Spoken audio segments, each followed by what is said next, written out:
Alright, welcome LEGO fans to the LEGO Atlantis review, and once again I thought I would start out with my aquarium to set the mood for our underwater themed LEGO sets. So, get prepared, get your scuba gear on, take a deep breath, and let's check out the LEGO Atlantis Typhoon Turbo Sub. Alright, so here it is, the Typhoon Turbo Sub. This will probably be the last LEGO Atlantis review that I get to for a while, because the rest of them are either completely destroyed and in my bin of doom, or they're kind of like partially falling apart, so I really hate showing incomplete sets. So hopefully over the summer or over a break sometime I'll be able to put some of those back together and get them on here. But I think this is the fourth one that I've done. So if I can get one more, or maybe two, I might make a LEGO Atlantis playlist. So please tell me if you think that would be a good idea. But anyway, let's go ahead and talk about this awesome set. This came out in the first wave. I remember getting this set for Christmas, and I was very excited. I got it along with the Guardian of the Deep and the Monster Crab, which fell apart. But I'd like to get on here sometime soon. Anyway, this is set 8060. Retails for $24.99. Contains 197 pieces, so a little high on price per piece. Not too bad though. And the recommended ages are 7 to 14. Which, one cares. But I like to tell you the information anyway. So we do get one fairly thick instruction manual. As you can see, we get one of those nice portal keys there, and an awesome minifigure. Well, two awesome minifigures, really. So you see the format, blue pages, you know the deal. But let's go ahead and take a look at what's on the back. In the back here, it's the final product.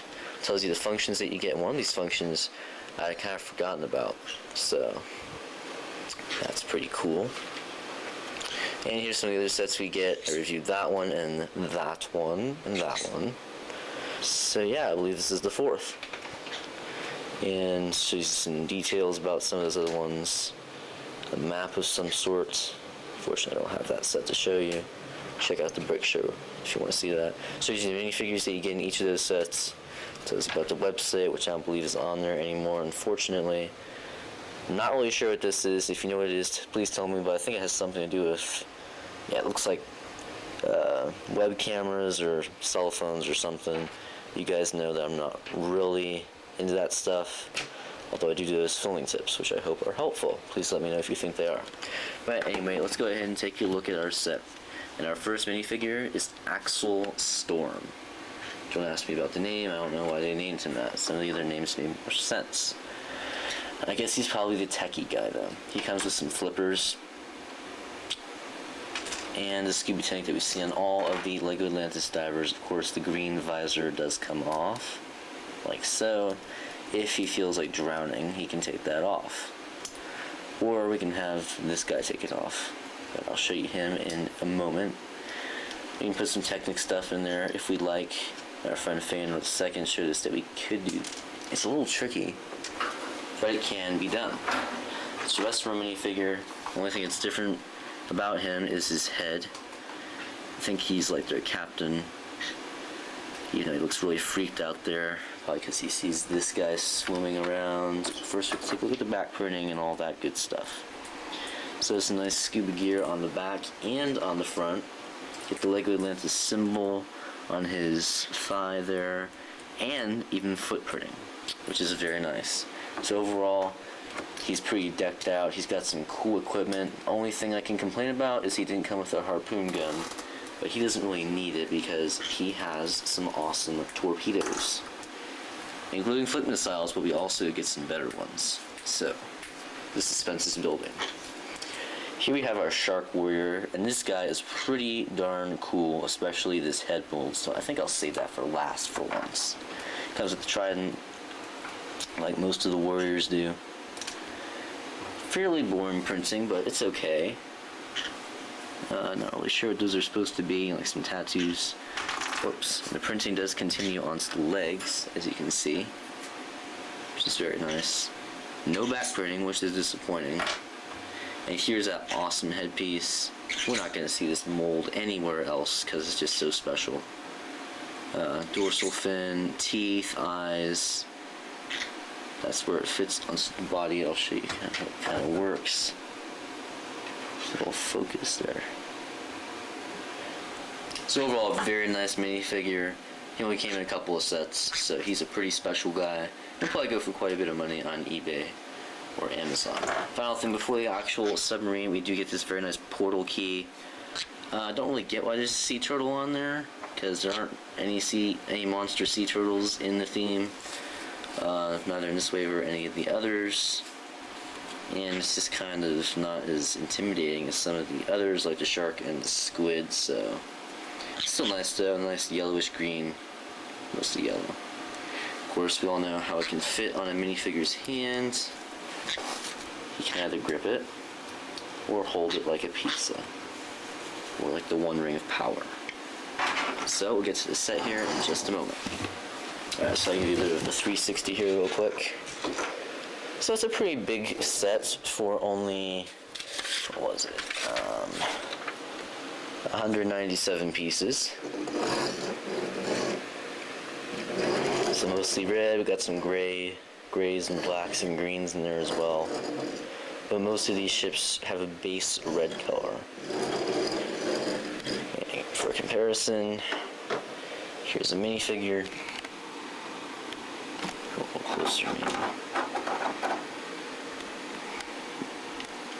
So, and then we have our lovely brick separator as well.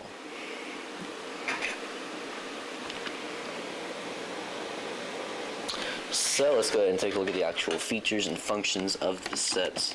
Of course, we have an opening cockpit, and inside, I'll take this out if I can. There. This is inside there. I believe that's a stick. Yeah, it's a sticker. I can tell.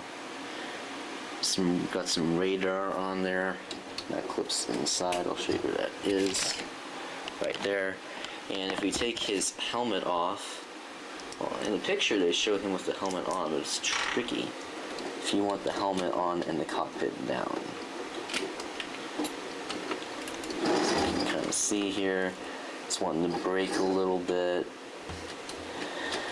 which isn't very fun for display or play. Well, there we go. I guess it can work. It's just a little tricky. Got a nice green cockpit piece there, like we've seen a lot of the Atlantis sets. Quite a few stickers, unfortunately. No printed bricks that come to mind. Sticker there. Big sticker there.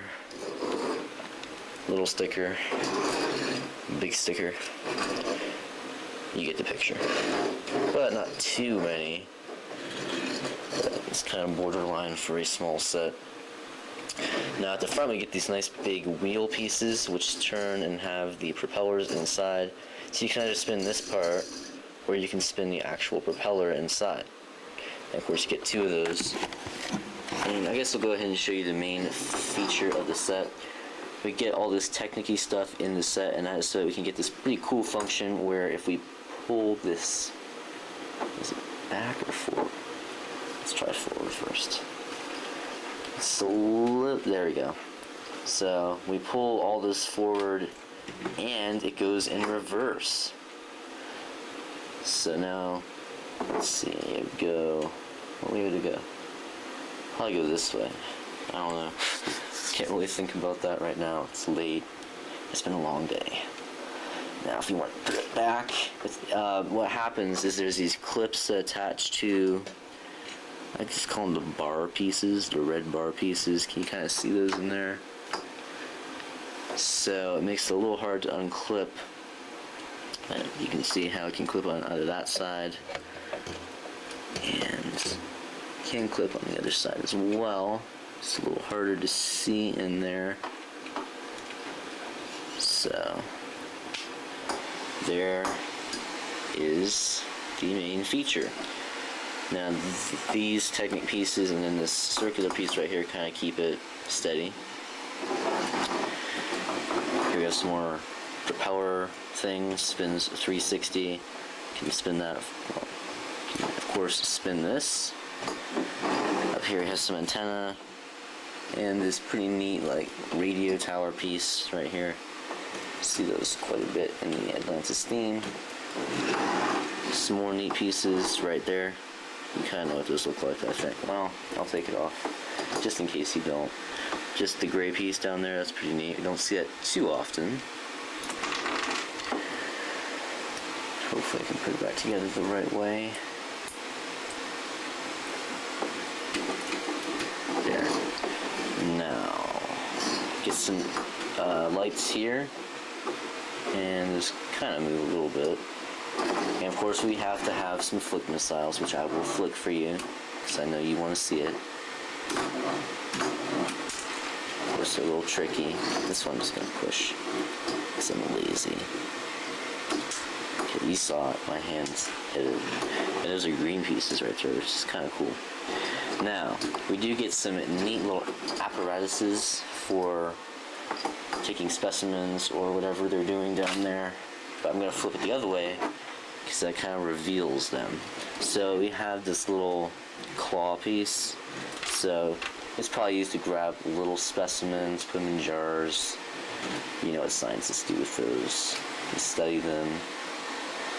So this right here, that's a pretty cool piece. I don't see that too often. So, nice addition there. And this is that cool torpedo I was talking about.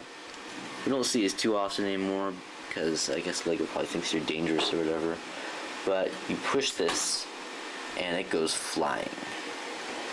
These are really cool torpedoes. They could, I guess they could kind of hurt if you hit someone. I've never been hit by them, but I don't think it'd be fun. Here's a BilboBrick09 action shot. Yeah, I just like, I don't know how many frames caught that, but that was pretty cool. I'll do it one more time just for good measure. So that I can, it didn't hit quite right. You get the idea though, so that's pretty cool. And then we'll put it back into its original position. Just a little tricky. And there you have it. So that is your Lego Typhoon Turbo Sub. So I'll go ahead and tell you the ratings while I put this back together. So for the build, I pointed out quite a few unique and rare pieces. There's a few that are really hard to see, like these right here. These black pieces, they kind of remind me of like atoms or something. This is kind of the shape that they are right there. Lots of Technic pieces. I don't know if you like those or not. I like Technic, so I don't have a problem with that. And usually when you get Technic pieces, you get some pretty cool functions. So I'm not complaining. This piece right here is pretty cool. The awesome torpedo, which is way better than the flick missile, of course. A little hard to push, but not too bad. Big red pieces at the front, green cockpit. So I'm gonna give it, I'll give it a 9 for the build, just because you get quite a few good pieces. It's a pretty fun build, a little unique, I have to say. All of the Atlantis vehicles are a little similar, and they're pretty cool. Don't really see too many other vehicles like that. So I'll give it a 9 for the build. For play, you get quite a few neat little functions. So, I'm going to have to bump it down a little bit just because of the price, but I'll give it an 8. If this had been a $20 set, I would have given it a 9. But 197 pieces for $20, that would have been a great deal, especially for a set with some really awesome pieces and some neat play features. But they had to go ahead and bump it up to 25, which is a little disappointing because, you know, we like good deals, of course. So I'm going to give it an 8 just because of that. But it's some pretty neat functions in here. So, and finally for display, you do see quite a bit of the mechanism. They could have made it so that there was like some more red blocking all this Technic stuff. And then of course you just kind of get this shark guy. He doesn't come with any, like, I don't know, like a rock piece with some seaweed or something. That would have been nice as well. Then 25 could have been justifiable, I suppose. So for display, I'm gonna have to go a little lower and give it a 7, just because we see a lot of the actual mechanism and not enough of the actual submarine exterior. So anyway, this has been another BilboBrick09 Lego Atlantis review. I might get a few more on here, probably not for a while, but I will try to do that. So look out for those. But before that, a bunch of other stuff, lots of Star Wars reviews, filming tips, all kinds of awesome stuff. So make sure you don't miss that. Happy building, and we'll see you next time. And no, it's not safe to go back in the water just yet.